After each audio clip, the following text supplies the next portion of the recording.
محترم ناظرین و سامعین، اللہ رب العزت نے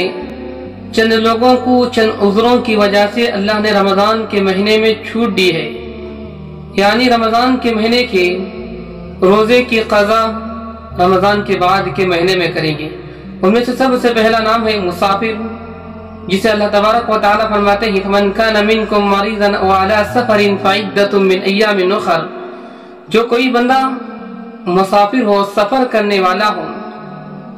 77 کلومیٹر کوئی سفر کر رہا ہو، راستہ دقت کا ہے، سفر دقت کا ہے، تو اللہ نے اسے چھوٹ دی ہے، اختیار دیا ہے، چاہے روزہ رکھ سکتا ہے تو رکھے، ورنہ رمضان کے بعد اس روزے کی قضا کرے۔ اور ساتھ ہی ساتھ مریض، جو کوئی آدمی بیمار ہے، روزہ رکھنے پر خطرہ لاحق ہے، ڈاکٹرز نے منع کر دیا ہے، روزہ رکھنے پر جانی نقصان ہو سکتا ہو، تو اللہ تبارک و تعالیٰ نے، اللہ رب العزت نے اسے بھی چھوٹ دی ہے۔ جیسے ہی رمضان کے بعد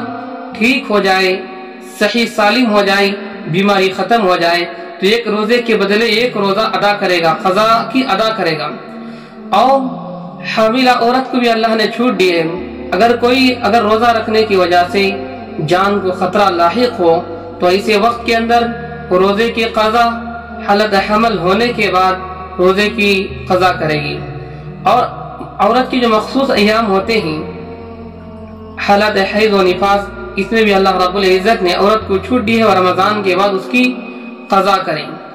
اور مرضعہ، یعنی وہ عورت جو دودھ پلانے والی ہے بچے کو، اگر روزہ رکھے گی تو خطرہ لاحق ہے بچے کو یا اپنی جان کو خطرہ لاحق ہو، تو اسی صورت میں اللہ تبارک و تعالیٰ نے چھوٹ دیا ہے۔ اس کے بعد شیخ فانی، یعنی وہ بوڑھا شخص جس کے اندر قوت ختم ہو گئی ہو،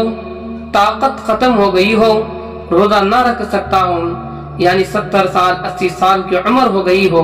تو ایسے وقت کے اندر وہ آدمی اگر رمضان کے بعد قوت آ جائے، طاقت آ جائے تو روزے کی قضا کرے گا، ورنہ شیخ فانی وہ بوڑھا شخص جس کی عمر ہو گئی ہو، طاقت ختم ہو گئی ہو، وہ آدمی ایک روزے کے بدلے ایک صدقہ فطر ادا کرے گا۔ السلام علیکم۔